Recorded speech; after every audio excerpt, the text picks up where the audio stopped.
activities, community partners, food and fellowship. There'll be giveaways at raffles and other activities, garden stuff. We'll be giving that away as we go on through the series. There will also be a last event. Will be a little bit different. It'll start here. We'll call it our harvest time, where we'll pick up some supplies and things that we collected throughout the event. And then we'll have a concert. If you guys are familiar with our Juneteenth event, our band was the Art Band. That band coming on June 17th. So more information later, but I'm excited about that as well. So our first title for this series was SEEDTIME, and it's just very symbolic for certain reasons. This is our first thing, so we're planting this series. So I will say to you, seed by definition, according to King Dictionary, watering our roots. Watering our roots, replenishing forgotten seeds before us. Watering our roots, quenching and restoring us. Watering our roots, allowing the newly planted to be established. Watering our roots, giving light to a garden that is lavish. The grandson of a small farmers who were also social activists, Jim's activism began in 1959 when he was 10 years old and a member of the Congress of Racial Equality. It was within the civil rights movement that Jim began a lifelong mission and passion for social justice. Since then, Jim has participated in most of all of the major social movements of his era. After 50+ years of activism, his current work and writings seek to restore our sacred connection with Mother Earth, while creating a social, just, and sustainable world that reflects and shares the highest ideals of being human. In 2001, Jim entered a critical chapter in his life by moving to Detroit to serve as the director of the Boggs Center of Nurture Community Leadership, honoring 30 years of political collaboration with Jimmy and Grace Lee Boggs. While in Detroit, his work centered around urban agriculture and food justice, which led him to give tours to kindred spirits from around the world, including the British Parliament, the Noble Peace Committees, Hopi elders, and such people as Danny Glover, David Horton, Joanna Macy, Tom Goldtooth, Vincent Harding, Ossie Davis, and many others. Since returning to Kentucky in 2006 and founding Sustainable Community Network, Jim has continued to work around restorative and food justice. Jim believes that a local health and just food system is the foundation of a sustainable community. His international travels has included Brazil for the World Social Forum, Italy for Tierra Madre International Slow Food Gatherings, Cuba for the Workers' Confederation, and numerous Caribbean islands for scuba diving. Jim says his stardust condensed in human form and collaborates with kindred spirits at the local, national, and international levels to create beloved communities where every human being and all Earth community members, water people, air people, rock people, animal people, and plant people are held in sacred regard. 4 years ago, Jim moved to a 30-acre family farm and now tries to balance community activism and writing with soil activism. So now, without further ado, I will introduce to you my friend, Mr. Jim Embry. All right.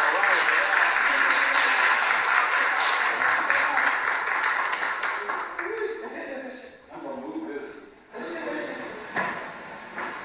a little bit. And we're using technology tonight. Sometimes it doesn't quite always work. But let me begin, if I can, with just a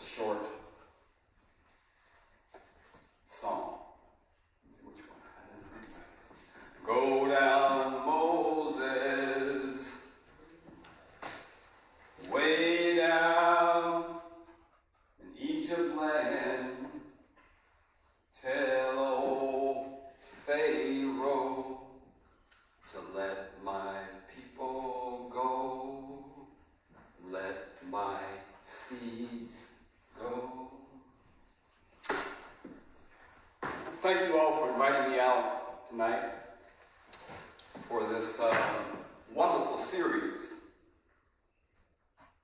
sponsored by Honoring Black Stories right here in Midway, which has all kinds of unique stories. This idea of watering our roots, this idea of seed time, this idea of food, agriculture. And I was told out here was a garden. Out here is a farm. It's a farm. And I hope that this idea of letting our people go, as Milan said, people means human people, of course. We still got some work to do to free some folk. People also means animal people, plant people, air people, water people, and you can never forget rock people. If y'all ask me on the Q&A part why that's so important, and I always try to bring these people with me when I'm coming somewhere, these people that we're taught really don't really matter. And we're just some seeds tonight, so make sure to bring some seeds. I got a whole bunch of them over here. And some you can take home with you. Got little packages. Take them home with you. But everybody here should be Moses.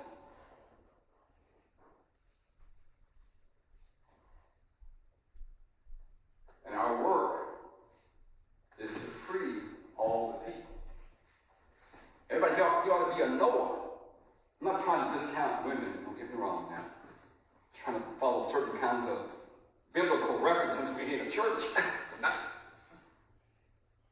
Anybody ought to be a Noah. I'm a Christian here in Noah, not why we should be Noah. We should all be trying to figure out how we are going to protect, save all the species. We've already caused some to already be extinct. We should all be living our life, and whatever we do, I don't care if you're a lawyer, like my friend Hank here, or whether you're an Uber driver, like my friend Kitty here, or a minister, or a son of a famous jazz musician, or whatever you are, okay?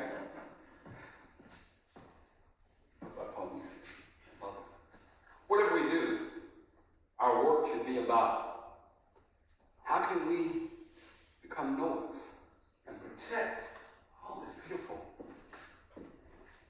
earth around us. And seeds represent kind of like that epicenter of how I work from. Because there are folks who want to patent seeds, control seeds, make you buy them from them seeds, globally. And our work needs to be, not only get seeds and plant them, we must also be a part of the work of saving seeds, reaching back some of the native varieties and heirloom varieties. This church ought to have a seed bank in here, where folks who are members and who are community can come in and get seeds. That's spiritual work as well. That's spiritual work. However you proclaim your religious affiliation, that's what God did. Plentify the earth. And seeds was part of that divine work. And I'm getting off topic here. Just for me some time. I get preaching up in here, But let me just clear up sometimes, if you want to work and don't want to work, let me mention that since it's about honoring Black stories, It's important to begin with something black, something African, like this Sankofa symbol, which, as many of us know, it comes from the Akan people in West Africa. And this Sankofa bird symbolizes that you don't know where you've been, you might not know where you're going. And it's okay to reach back. In fact, it's important, essential to reach back and get some of this cultural wisdom, cultural understanding from all across the world, not just in Africa, and bring it towards the present and the future. So this represents taking those seeds of historical, ancient, indigenous, European, African, going on, seeds of wisdom, and bring them forward. That's what that means. That's part of our work in honoring these stories. Now, what if, like men, white men, basically, said, well, when the universe started, it was a big bang. You know how men got to be sometimes always, kind of like at that level of thinking. I think if women had been involved in the naming of this universe beginning, it might have been called the Big Seeding. Of course, what happened? They say, according to quantum physics, the Big Bang occurred. Some folks say my divine creator being did something. Same idea. But what if you call it the Big Seed from the Big Bang? And that means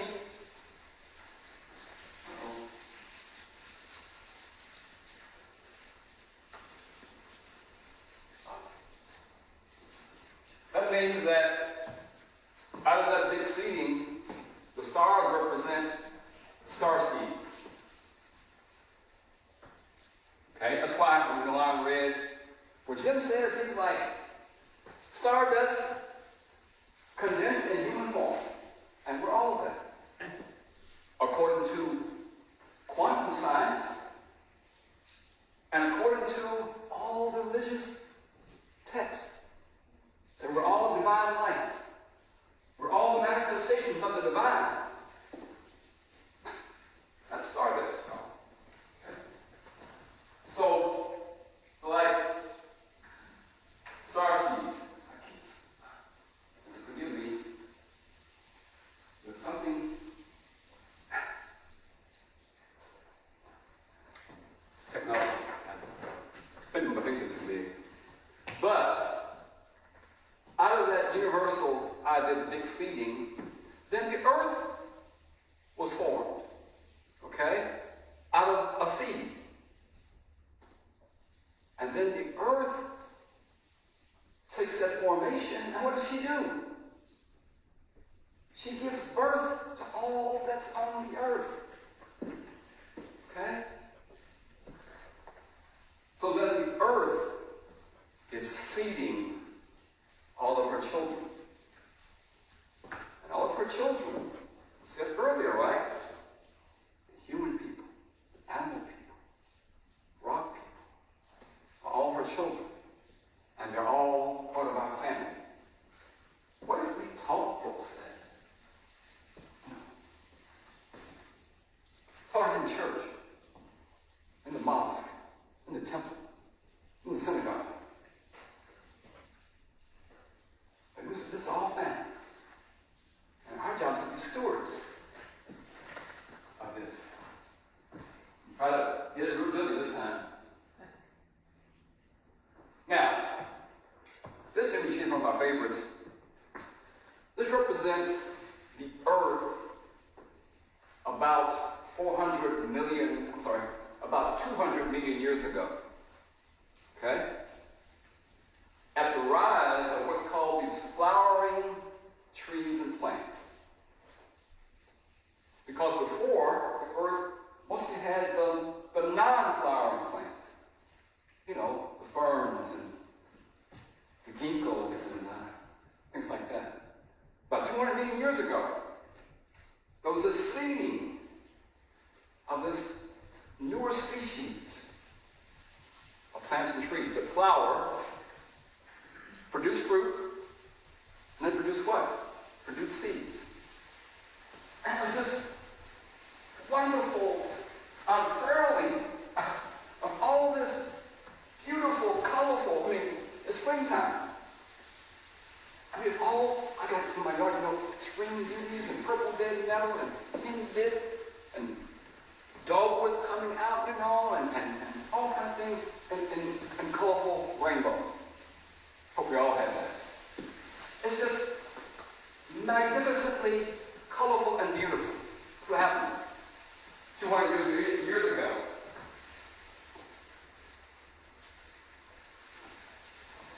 This is the timeline I've been referring to.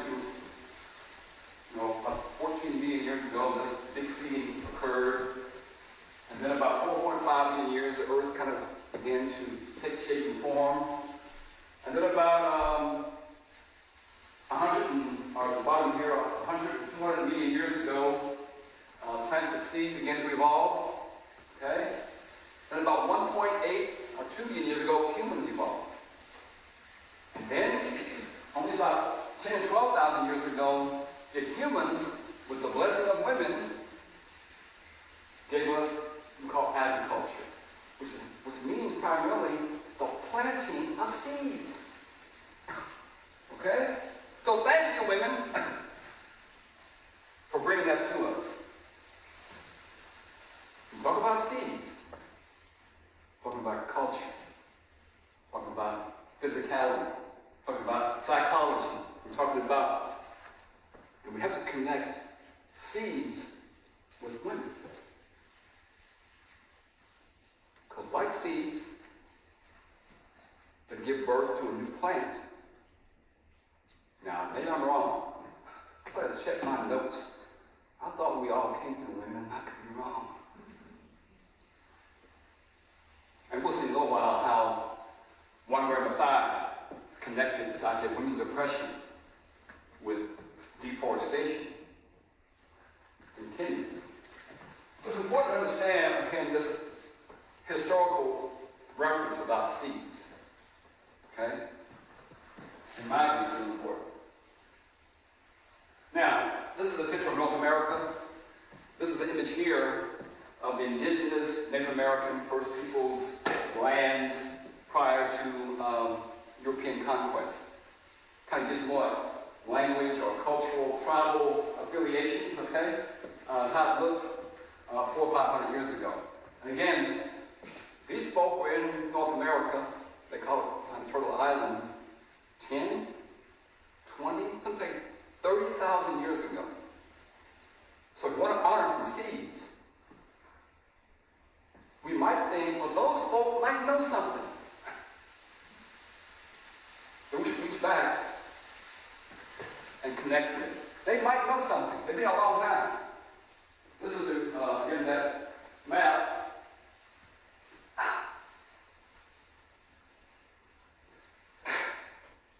Excuse me for. This is an image. If you look at indigenous cultural sense of the beginning of Turtle Island, North America, many of the nations and tribes talk about this idea of Turtle Island because the earth was flooded. Some of the story, isn't it? Another story. The earth was flooded, and there was no land, but the turtle went down into the oceans, real deep, and brought back up some land on top of the shell and deposited it, what we now call North America. So there's a whole cosmology about Turtle Island, okay? North America, that we should be familiar with.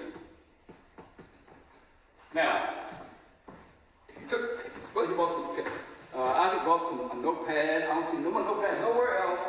And say, well, Jim Embry, he ain't got a thing to say, he ain't got nothing worth writing down about, we're just going to sit here and listen. We're taking some notes. But she's filming, I'm filming too. This is a wonderful video, about 8 or 9 minutes, that everybody ought to look at. It's on YouTube.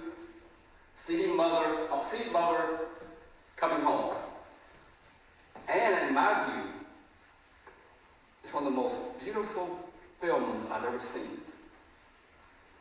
I've seen a lot of films, okay? This is not big, well, beautiful. Now, show of hands, who else want to watch it? Now, he wrote it down. Now, if y'all like me, you got gray hair, if you don't write it down, forget about it before you get out of here. But anyway, it's a wonderful video that talks about seed emaciation. Okay? Because this is a global movement.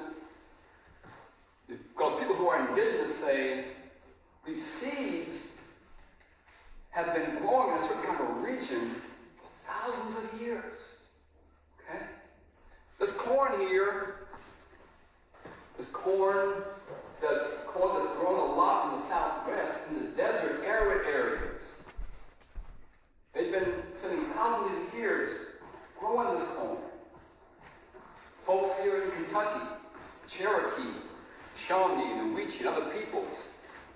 Of course, what happened, here, they were driven out of Kentucky, driven to Oklahoma, Missouri, Kansas, I don't know where all, okay, with the seeds. So they're saying, let's bring the seeds back home. They miss being at home, where they have been growing and developing over thousands of years. So part of honoring the seed has to be, how do we honor that kind of sense of family with seeds? As we know, people who are in our country, we call them Native American, oftentimes have, when it comes to the crops, corn, beans, and squash. What's that called generally? Corn, beans, and squash. Three sisters. Family. Don't just call it corn. Or just squash. They're saying, no, those are our relatives. Those people who have been with us over all these thousands of years. Like three sisters. So what if we began to apply the names of seeds as members of the family? It changed things a lot about honoring seeds. This is one of the images from this video. Okay, again, please take time to watch the video. This is incredible. It's kind of talking about that seeds have grown up on various parts of Turtle Island, and we should respect that. Now, here's a good friend of mine named Rowan White. She's kind of like one of the indigenous leaders of this movement around secret rematriation. Okay, you'll see her in the movie as well. And they're doing a variety of things around the country to rematriate seeds. One example is in our universities, maybe here at Midway. The UK's got some, U of L, Northern University, Eastern. They've got bones in there, indigenous people. They got seeds in there. They got pottery in there. And they're saying, out of those university museums, out of those places, release our seeds, let them come back home, especially with us. It's part of that whole effort. So again, look up those folks. So part of my view is that to honor seeds properly in North America, we should all go back and be educated. They have in Montana a state law. It was passed about 15 years ago, I think it was. It's called Internet Education for All. That's K through 12. Every student in Montana, K through 12, has to go through a whole curriculum about learning about indigenous people in Montana. What if we had a law? What if the church had a covenant with the Board of Elders or whatever the leadership body is called, that we got to go back and get educated about a lot of things, but includes the folks who live in this area right here. If you're going to figure out some future, like Bird told us, we got to reach back. So, I challenge every organization, every church, synagogue, state, organization, Hank and I, or Hank's, the head honcho of the Sierra Club, wherever you are, be thinking about how do we do this in our organization. Okay? There's a lot of great information out. The Smithsonian has this right here. It's called Native Knowledge Food System. One of the things that we do, I've been doing around for many years, to Untitled Turtle Island, is to do art projects, for kids in particular. This is a turtle. We get off in Detroit, symbolizing Turtle Island. It's like straw bale construction. The kids love it. There's a whole story I can tell about. I gave a tour to a Hopi elder, and we had just a grand experience there. That's what we made. Now, one of the important global movements, again, is this idea of rights of nature and rights of Mother Earth. Now, Hank Solari, I'm going to keep picking on him, okay? This is the idea of giving legal status. It's about changing the Constitution of a country, changing the city bylaws, changing the church covenant to where these trees out here have rights. This creek down here has rights. So there's a whole global movement going on. You can find all kinds of links out about what's called rights of nature and rights of Mother Earth, because seeds are part of that. Right? Seeds are part of that. Seeds have rights. That goes back again to seed repatriation. Now, these two, there could be two women here. Forgive me for having all these stories of men folk. Men get oftentimes enough, imagery as it is. But anyway, but these two images here are, goes back to the country's founding. This idea of displacement and dispossession. Europeans came, took the land, Native people were dispossessed of the land. People called stolen, and by the way, I think about 80% of indigenous people that were here at one time, were killed off. So it's a problem we still haven't resolved as a country. And the issue of seeds, and the problem we have goes back to this right here. Displacement. As we know the history, people of African descent were rounded up, enslaved, brought close to water. And so we have this sense of the country's founding based upon this idea of displacement and dispossession. And that attitude is how we also treat seeds.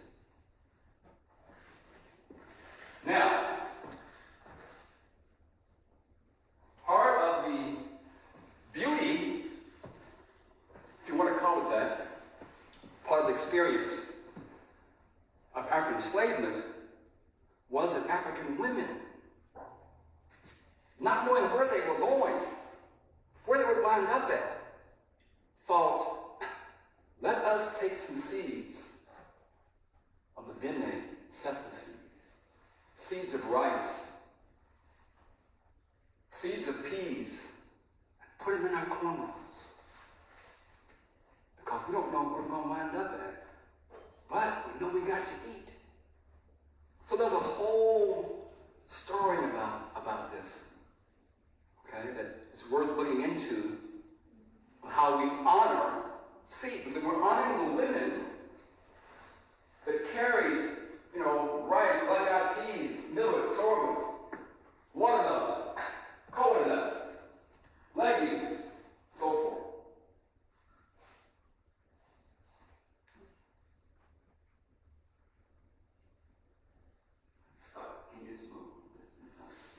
Whoops, it went a whole long way. It's something. I don't know what it is.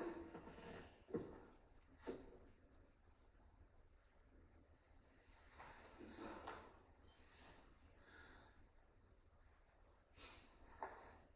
forgive me for I'm trying to.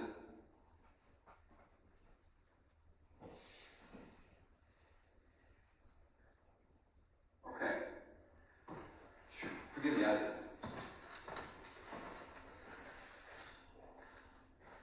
we understand that after those years of enslavement, Civil War broke out. Okay? And we had this Civil War between the North and the South. And it was the introduction of African American men and women. It was called the U.S. Colored Troops. Something right here at Midway. There ought to be some work being done. Probably already is, don't get me wrong. So lift that up. Those men and women who fought the Civil War, because this introduction of 200,000 men and women, 28,000 from Kentucky, is what turned the tide of the war and won the war. Okay? And right now we're celebrating what we call Juneteenth as like a sense of jubilee and emancipation. I say it was also about reunification of the country. I'm doing a paper for scholarly journal about Juneteenth.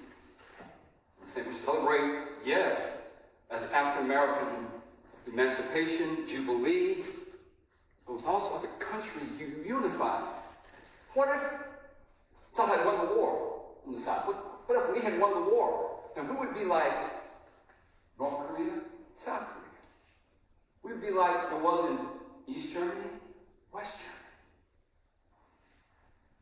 Think about that. But we reunified,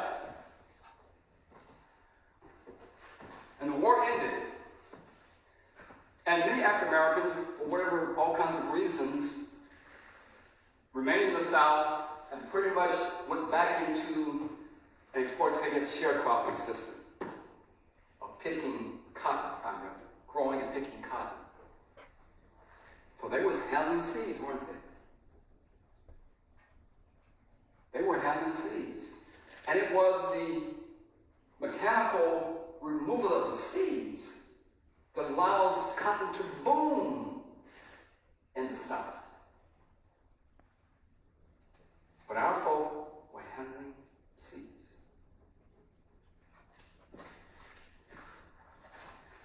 And then some folk, maybe here in Midway, like in Madison County, wound up being small farmers. Maybe either buying some land or either being given some land, like in some of the rural hamlets, to make sure you're working near where you used to be enslaved at. So all these little small areas were developed in the rural areas to keep black folk near the big farms and plantations or whatever. Okay? They were given, these are all these what's called sod houses. This is what Carver built when he was living out in Missouri and Kansas. So some folks were small farmers. They were having a hard time. And along steps in this George. This is an image of George Washington Carver. Okay. He was on the scene, and he brings a whole different kind of sensibility about trying to improve the life and the condition of the black soil in the South in Alabama. So it was impoverished by cotton and growing up tobacco as single crops. His work was also about improving the condition of the impoverished black souls. So he was about black soils and black souls. And he did his magic almost 50 years at Tuskegee. His magic was based upon, he spent most of his childhood, because he was sickly. Here's a guy whose father died before he was born. He was about a month old. His mom was kidnapped to Missouri. and taking their slaves to Kentucky. So he didn't know his mother or father. And the couple that had enslaved them wound up raising Carver and his brother. Because he was sickly, he couldn't do farm work.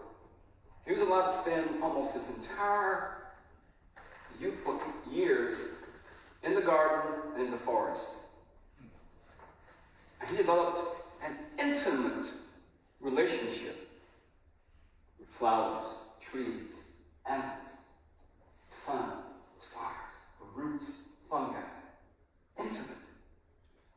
What if all of our kids were allowed to do that in education? They said, well, now being in this environment, we produce one of the greatest scientists of humankind. Maybe it worked for other kids as well. That's all. But, and you'll see part of his life, he learned to honor seeds. He became known as the plant doctor, the flower doctor, in his early years. Now, of course, he's usually known as a peanut wizard. That's how he's oftentimes looked upon as a peanut wizard. And he was that. He was that. But he was much more than that. The talk today, I can't go into all the things that he did. That's talk for next fall or next spring, dear Pastor. Okay? But the point is, and I have some here.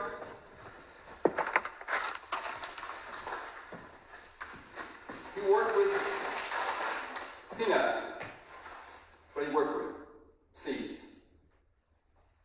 And he talked to them. He asked the seeds, he asked the plants to reveal the secrets to him. Peanut plant, soybean plant.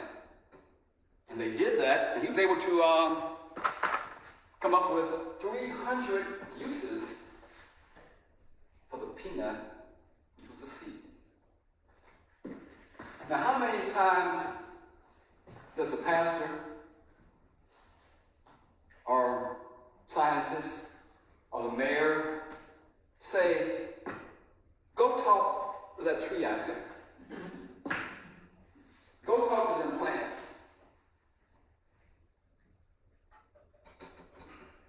Doesn't happen very often because we don't think they know anything. But Carver did. He thought they knew a whole lot. So he spent, again, almost 50 years at Tuskegee working with all kinds of seeds. Peanuts, soybeans, cowpeas, you know. This is an image we call the Jessup Wagon. This was part of the United States' first extension office for Carver created. This wagon was financed by a guy named Morris Jessup that Booker T. Washington arranged that to happen. This was like, say, a mule-drawn wagon. They had in there plants and tools, and he gave out bulletins as well to folks for free. But he also had on the wagon, he had, like here, a whole array of seeds. He wasn't quite like Johnny Appleseed, going around with one variety. He had all kinds of seeds he would take out to the farmers, black and white farmers. It was important to understand the sense of honoring the seeds, of honoring a guy who spent his whole life working with seeds. Okay? His whole life. So, a couple times I got to skip there. Seeding. He became good friends with many people, Einstein, Edison, all kinds of folks, including Henry Ford. And he and Carver put together this vision, this green vision, of how to do most all of industry, including building the Ford cars, all from what? All from agricultural products grown by American farmers. Primarily what? Primarily seeds. There are videos showing Ford with an axe handle hitting one of his cars on the back hood, his bouncing off, made from soybeans. The steering wheel, made from flaxseed. But, get the book, you talk about, get the book, The Green Vision of Henry Ford and George Washington Carver. If we had followed their vision, we wouldn't be in the mess we're in today. So they were seeding the future in a whole bunch of ways. I mentioned before, the sister here, Wangari Maathai from Kenya. She helped lead what's called the Green Belt movement, which was connecting what's called deforestation, the cutting down of all kinds of trees in Kenya, with the oppression of women, and they're all interrelated. And so she and her women would go out to the forest, okay, where this 90 flame tree was growing, and collect what? Collect seeds. And then bring them in to their village, into a nursery, plant the seeds, watch them germinate, watch them grow. They planted about 10 million trees. That means these folk handle 10 million seeds. They were able to topple the Moi dictatorship. She got elected, she helped create a whole parliamentary system in Kenya. She was chosen as a Nobel Peace Prize winner. I can go on and on about her, but she was a seed keeper. Now, I've been a part of the slow food movement since 2008. We do a whole host of things around the world. We've got chapters in Kentucky, and these are all different programs within the slow food movement. And I called my aunt. I went to Italy for the first time in 2008. She asked me, well, Jimmy, you going to Italy for what again? I said, what's called slow food terra madre. She said, what's slow food? I said, what y'all been doing your whole life. It's what we've been doing in Kentucky our whole lives, up until around World War I, let's say World War II, when we were bombarded by this new sense of agriculture that was chemicalized, industrialized, globalized, processed, and now we're suffering because we call it compromised health conditions. But some involved in all kind of different things, and they all have some sense of seed directness, like our taste, 10,000 gardens in Africa, and so forth. Within the art of taste, and I'll get to some other images in a minute, this is like how we're going to be Noahs. We've been collecting and cataloging all types of products, cultures, history, trying to protect and preserve it. Protect the seeds, animals, like out west, the Diné people, who call them Navajo, were introduced with churro sheep some 500 years ago, preserving things like that. There are folks who are wild honey gatherers in Africa and India. They go down these long ropes out of vine. They do prayers and ask the bees if they can have some of their honey. There's a whole spiritual thing about that. We're doing work to preserve those kinds of cultural traditions. We also be preserving languages. So this is like how a funny photo of the Ark of Taste. Okay? That we're trying to preserve all parts of our family. And we can all be part of that, the Ark of Taste. So, again, the Terra Madre gathering happens every 2 years. Going to occur this fall in September, for 5 days, and I've been like 5 times. Okay? And we should all think about, well, how can we, maybe we all can't go, but how could this church, or how could this Honoring Black Stories be connected with that experience in Italy that's bringing in about 8,000 delegates from 20 different countries? How can we be a part of that? to honor Terra Madre, meaning Mother Earth. Here's one example. If you go to Terra Madre and you go to the Art of Taste exhibition area, you will see over, probably by now, when you get over there in September, 7,000 items that will be on display. And it will describe a picture, where it's from, and some of its significance. The Art of Taste. So, here in Midway, here at this church, this community, well, let's figure out how we can find some of the items, seeds, and whatever else that can be part of the Art of Taste. Now, I know you all are going to hang over there. It's, what's this plant here called? Anyone know what this plant here is called? What's it? This plant? What is it? Yeah, we church, you know, we'll be shouting. What I mean, lettuce! You're a Presbyterian church. Here, y'all. You know, no, wake up. Yeah, it's lettuce. It's called field lettuce. Now, let me ask you this. What area of the country was field lettuce developed? Where? Kentucky. What part of Kentucky? Lexington. No. You close. Huh. Wow. So, my point about this is that bid lettuce is on the Art of Taste. Okay? There were some of us who were part of the slow food movement, began to find and research different products. Not the only one from the USA, but it's significant. Developed right here, Frankfurt. And we should look at Frankfurt as a mild region. That Henry Bibb knew folks in Midway, he knew folks up in Lexington, and Louisville, you know, in Springfield. He was down with the sisters of the Red Army, hanging out with them to develop this. It was a community effort.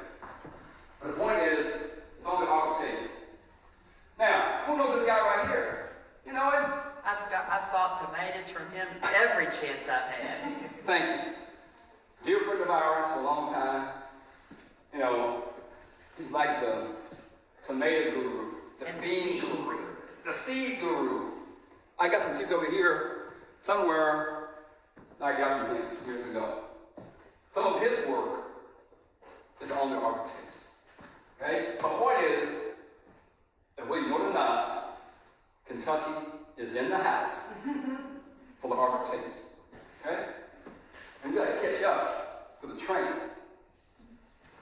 Bill Betts, dear friend, you know, he used to have do a seat swap. He's getting older. I think his son's taking over now. A wonderful person who understood how to honor seeds, how to collect, how to store, how to swap. Okay? That's spiritual work, folks. I haven't been into a religious institution, place yet. But understand this. Because we're taught that spiritual work is inside of a building on a Sunday, singing hymns, singing prayers. And it is that. But we better start teaching. The spiritual work is going out this door, out this garden, and putting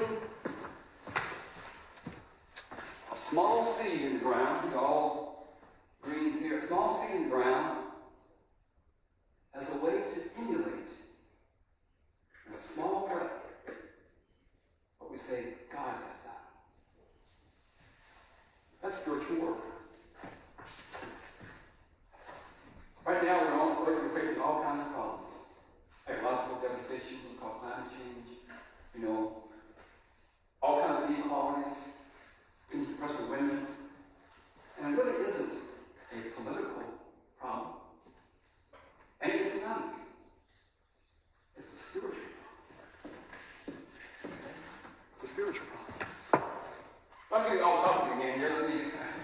see if I can close up here. One of my recent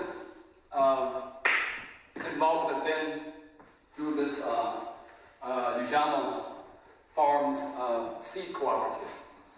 It began about a year ago, and we have an international network of folks in the United States, the Caribbean, Africa, and also in Europe. In fact, we just sent, believe it or not, we just sent some seeds from Ukraine.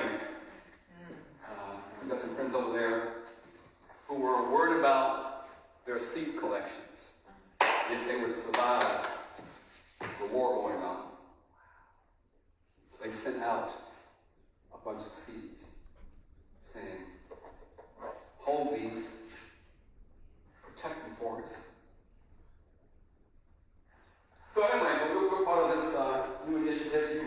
I think Kitty has gone online and bought some seeds from there, and we're looking for growers. If you want the church wants to be part of the Ujama Seed Cooperative, we can make that happen, which means you might take some seed varieties and say, okay, well, we're going to grow the Carolina black peanut. We're going to grow, the red okra, or it might be for this seed cooperative. I said, we want you to do that. We can all be part of some kind of seed cooperative. And there are a bunch of them, not just ours. There's a bunch of them that we love them. They're all part of our network. This is the board members of our Ujama Seed Cooperative. You might recognize from the far left. If you know about Southern Exposure Seeds, I've got their catalog here. One of the most wonderful seed catalogs that you can find. Wonderful, dear folks, friends of ours. Well, on that far left is Ira Wallace, an elder seed guru.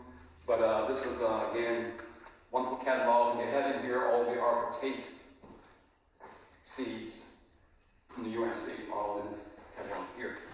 So again, this is part of our board. Also, really wonderful people come from different backgrounds, and we're all now about this idea. How can we do? And these are, and we try to grow seeds up what we call that are culturally meaningful.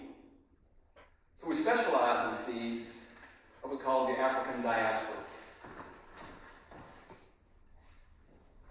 Here's some of our folk, taking seeds, measuring them out, putting them in packages to ship them out. Another example of that. We were, back in January, there was an article in the New York Times about if you want to buy some seeds from folk who are doing it the right kind of way, or who are in small scale, or whatever it might be about seeds, here are our 6 or 8 recommendations. And we were just newbies, but we were listening. And you know how New York Times is? Everybody reads it. Everybody reads it. We got all kinds of orders, and we're still behind getting orders out. So it's all being done by hand. Up in Maryland, where our headquarters are. Part of our social efforts around 10,000 gardens in Africa. We have right now in Africa about 3,500 gardens that we're helping support, networking. It's also about getting seeds to folks, okay? Y'all can be part of that as a church.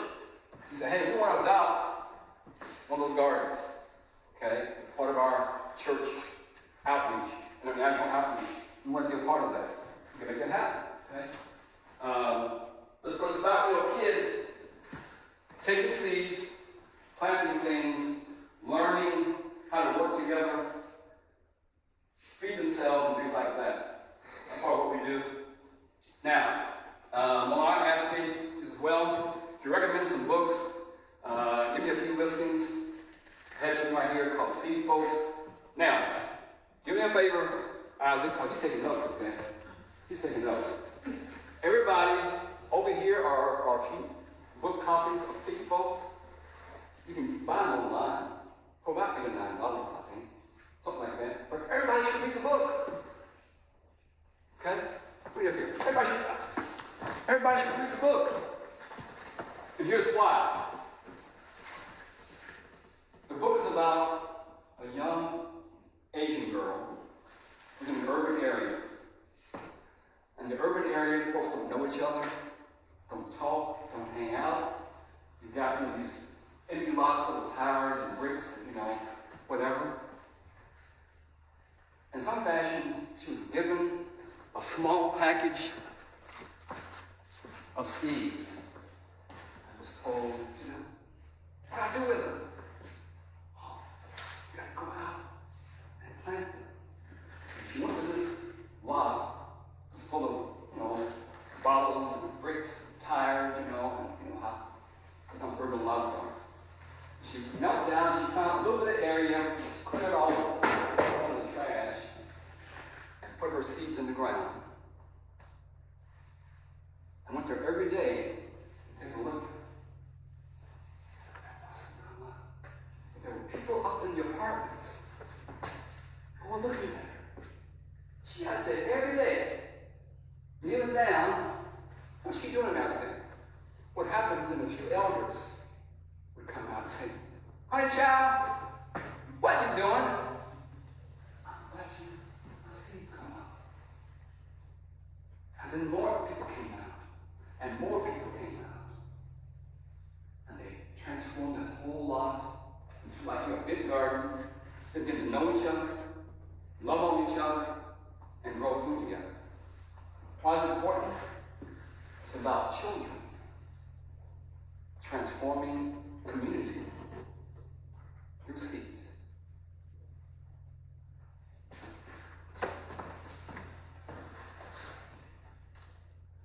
Now, there's a whole bunch of other books I would recommend as well. Talks about food, growing. These are all friends of mine, by the way, who've written these books. Farming About Life, Leah Penman, Freedom Farmers, Monica White, Color Food, Tasha Bowens, Collective Courage, Jessica Nemhard, and I call it Land Justice by a group of people actually, especially Eric Pope Jimenez. And this last one, I call it the Harvest Book. We are each other's harvest.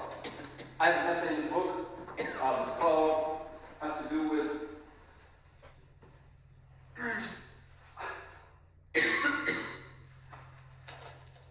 this is my essay in the book. And it's Ancestral Vibrations Guide Our Connections to the Land. Subtitle: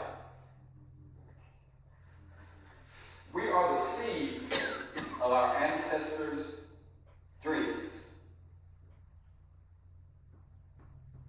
So I have over here on the table a copy of some of those, an article you might want one. So that concludes my presentation. I will end up with this last slide. It's the power of seed. Okay. So, how are we doing time-wise? Do you have time for conversation or any thoughts, questions, or anything like that?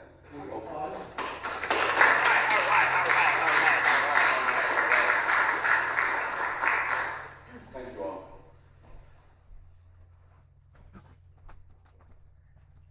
And then you agree with? Disagree with? Yes. Yes. Please. You're talking about, I'll say with native seeds, right? That maybe were here and they were carried across country. Yes. And talking about bringing them back to Yes. their native land. So a lot of times they have to change to grow somewhere else. So how do you bring those back? Well, Evolve. this is now a global movement. Okay, it's begun by indigenous people, plus indigenous women. So it's important for us to be aware of these things, what's going on around seeds, okay, and to become collaborators, supporters of that whole movement. So it's being done not so much by us who come here recently, okay, however we came here. It's important for us to support, help, and fortify that kind of movement. But we folks who were in this area for 30,000 years, like we call the Shawnee, the Cherokee, the Weechee, and those Friday who were in this area, and honor what they're doing. Okay? Honor what they're doing with that whole movement. And because, as we know, because of Trail of Tears, other than Cherokee, North Carolina, and maybe folks in, in Seminoles in Florida and up north, we don't really have a large contingent of people who are in Kentucky area. There's no tribal reservation. There's no, whatever. So that means most of the work is being done out west. Okay? And they're doing it again, just like watch the movie, okay? And then I can send some links. Look up Google Rowan White. And then you'll see in there things that they're doing around the country. Because it's not just, there's no monolithic y'all Indians. Okay? It ain't like that. There are about 500, I forget how many, 500 so-called federally recognized tribes. And they're all uniquely different. So we have to understand that and honor that, okay? And to be aware of, well, okay, if you're the corn grows in the Southwest and the arid areas, that you were forced, because you people were forced off of lands. Part of the work, as a side note, that I've been saying, could be, what if we lobbied McConnell and our Senate and House people? Said, I'm in federal parks, back to Sierra Club, John Muir was part of that. Those federal parks, but y'all said, we want to protect this wilderness, but you Indian folk, y'all gotta go.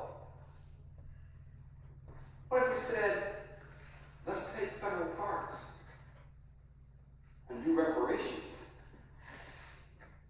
and return some of this land to indigenous people as a part of the reparations and the idea of this whole idea of Tennessee rematriation. So I'm saying that I don't have here all those kind of answers, other than let's watch the movie, let's study it more, because it's kind of a recent phenomenon. It might be to go to the UK, to all of the different museums in the UK, and say, what y'all got up in here that's engine stuff? Oh man, we got all these skeletons, all these bones, all this pottery, and all these seeds. And they do. Some of the museums. And say, well, look here. Our church is part of this rematriation movement. And we want to investigate what in Kentucky folks got. It's like seeds or whatever else, that we can help in this rematriation. I'm saying there's all kinds of ideas and possibilities of what that can look like. What it is, they're just saying, not only do we return people to some land, we return seeds. Because see, I'm a lover, of trees in general, but your woods, you got out there, these are your redwood trees. How old is all of them? Something like 2,000 and a half years old. They walked the earth when Christ was on the earth, they said. They might know something. But the redwoods don't grow in Appalachia. Okay? Don't grow in Appalachia. They grow in certain bioregions. So we're talking about seeds as representing these bioregions of flora and fauna, or flora. And how do we honor that? How do we honor that? And we're recognizing that within the whole seed and landscaping and gardening, people saying, well, we've got to worry about invasive stuff. If you drive down the highway Kentucky, summertime, the trees are covered with what? Kudzu. Because we didn't honor those seeds, how they grew up, how they evolved, and now we gotta figure out how to control. So there's all kinds of things, I'm saying, all kinds of things we have to think about and undo and do that wrap around this idea of seed rematriation. But again, so we're not taught that in school, in church. We're taught that those things, they're just inanimate. You know, you can plant them anywhere. There's no honor in that stuff. It's just, that's a whole Newtonian, Cartesian view of the world. Okay? And we're trying to unfetter ourselves with. So we can talk some more. Feel free to call me, email me. I can send you a few things. I can send you a few things of what is being done to help support this movement among faith organizations. Absolutely. It's important work. Okay, we've got a lot of challenges ahead of us. We've got to rethink. Some people call we have to decolonize because we've all been colonized. We've got to decolonize. We have to indigenize. What does that mean? Well, it means we have to become familiar with, study, honor indigenous culture from all around the world. We have to also say that we're all indigenous. Now, Jim, we heard this crazy as hell. Say that again. We're all indigenous to the earth. But we don't act like it. That's the problem. We don't act like it. So, that's part of the work. Other questions, thoughts? I just want to comment, when you brought that corn in here, I watched a show on TV and it was about a chef. Yeah. And she was an undocumented person from Mexico. Yeah. And she had come, no papers, but she'd started selling food. And pretty soon she decided that beautiful sweet corn that we get in the grocery store, useless to her. And so she ended up getting seed sent to her from the place she lived in Mexico. Yeah. Found some farmers in New York that would plant that seed and separate it from all the other corn. Yeah. And she had some pretty raggedy looking corn compared to what Kroger sells, that looked a lot more like this than it does like anything we ever buy. Yeah. And she said, this is it. And she's this famous chef now, still absolutely not like my dad. But, everybody leaves her alone and she cooks her wonderful food. And, Right. And it's all from honoring that seed that was her seed. Yes, absolutely. It was really Yeah. This work around seeds is so essential. It's so important. Because again, I mentioned earlier that there is an effort globally on the part of a few big corporations, like Monsanto and many others, to control the world seed market, to patent it, to make it out of a GMO kind of a product that doesn't regerminate. You've got to buy from them every year, try to control the market. So the work that we're doing is about trying to prevent that global monopoly. But it's also about, when we talk about, you just mentioned it, all these varieties of corn, that globalization also says, you folk don't need but one kind of corn. That's all y'all need. sweet. One kind of corn. You only need one kind of tomato, the kind that you can grow. It's real kind of hard. It travels, thousands of miles. When it gets to you, it doesn't taste like much. That's all y'all need. And we say, okay, y'all, you say so, that's all we want. Is these single crop, single monochrome foodstuffs. And when you do that,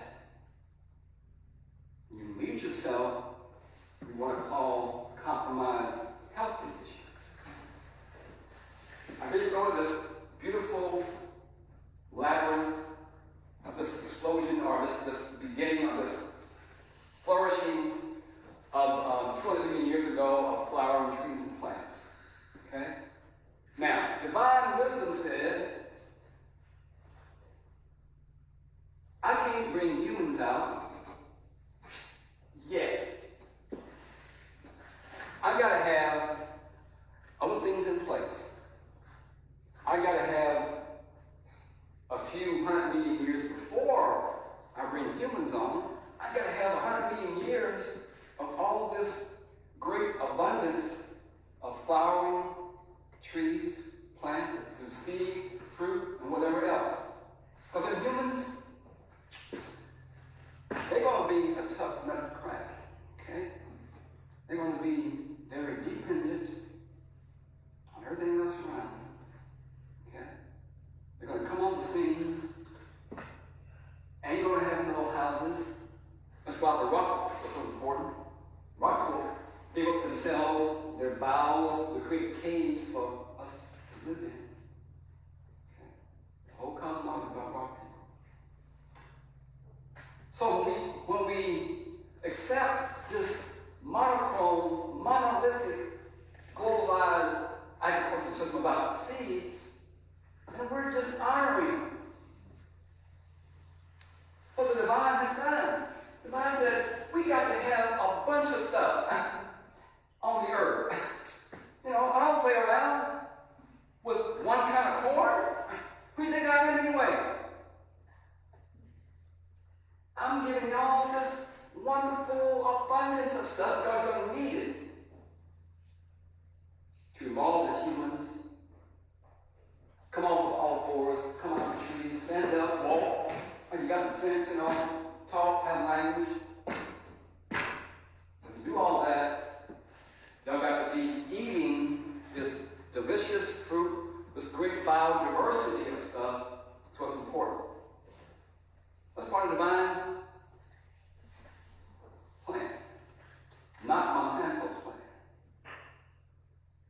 And that kind of eating of stuff, it's like one singular kind of item, creates all kinds of problems and creates within our own bodies compromised health conditions.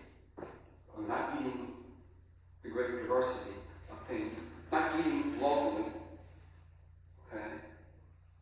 Not eating from the sustenance that's been here. You know, the mountains here that we call Appalachian Mountains, they're some of the oldest in the world. Right here. There's a whole bioregion around those mountains. Certain things grow there. Some things can't grow there. Okay? We have to honor that. It's part of we're out of rhythm. You know, we're out of whack as a species. So the idea of seeds and seed gathering, seed planting, seed irradiation, regenerative agriculture, things like that, what it means, it allows humans to mature. Because right now, as I mentioned, humans are newbies. Okay? We're the new kids on the block. I think we know it all. But we're like about at the adolescent age as a species. I think we know it all. Voracious, tearing stuff up, blowing off mountaintops. But it took millions of years to create. So the work around seeds, when I mention seeds, don't take that just literally. I mentioned before, to get seeds, you gotta have insects. Okay? You gotta have fungi. And if you ain't got no water, ain't gonna germinate. And if you ain't got some soil or some type of medium, they'll be sitting in that jar. Tell you what, take this jar of seeds, and you can do all the praying you want to pray and all the wishes you want to wish. And in this jar, they ain't gonna germinate. Even if you have sunlight, you can have a little water,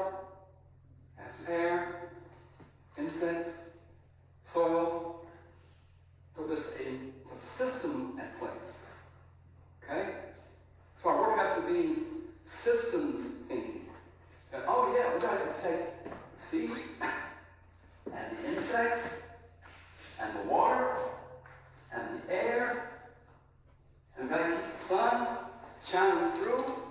Even if we have all this human caused shading, man, stop that. That's the sunlight. Because sunlight is key, right? To the green light. So we have to have, again, a systems approach to the idea. So we got to be a seed saver. I was on the car today, had NPR on, and the guy was talking about, he has a new book out, it's called Insects and Us. New book, check it out, write it down. You can all go around. He's my scribe. Insects and Us. He's talking about the global, not just what's called common collapse disorder of bees. He's talking about a global collapse of insects. He said insects help make the whole thing work. Okay? Help make the whole thing work. If we keep messing around and keep reducing the number of insects, there's a whole book out called, I think it's called Sixth Mass Extinction. It's another whole talk for next fall. So my point is that in our respective homes, in our faith, I go around, I do about 30, 40 talks a year. I've been blessed with giving a lot of talks to the faith community. I've spoken to all of them, Christian churches, Jewish, Unitarian, Baha'i, Islamic, all of them. I really have. And they all have the same look, almost. Big different church, or temple, or synagogue, and some changes here. And they got a big parking lot, hardly no trees, and we call it green concrete. That's what they got. And they call it a holy place. And it is a holy place. But humans made this stuff. So I said, if this is a sacred place, I'm cool with that. Then what about the tree? And the spring views? Who's it make them? So, I preach to folks, get outside, give them some diversity, plant some trees, flowers, a garden, have bat houses, bird houses, maybe bee colonies, things, hotels, beehives, collect your water, get rid of all the chemicals in your kitchens and cleaning supplies. Become a sacred place.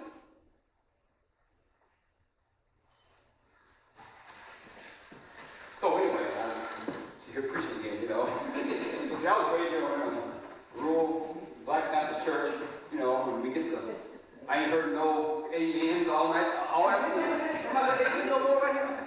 Well, I'll give you an amen. Thank you very much. Okay. So with every Watering Our Roots series, we will have an activity. And today's activity was actually planned to shoot outside, but the weather was really weird. We had sleet, we had rain, now we have sunshine. It's probably muddy and not ready, but we will have that space saved.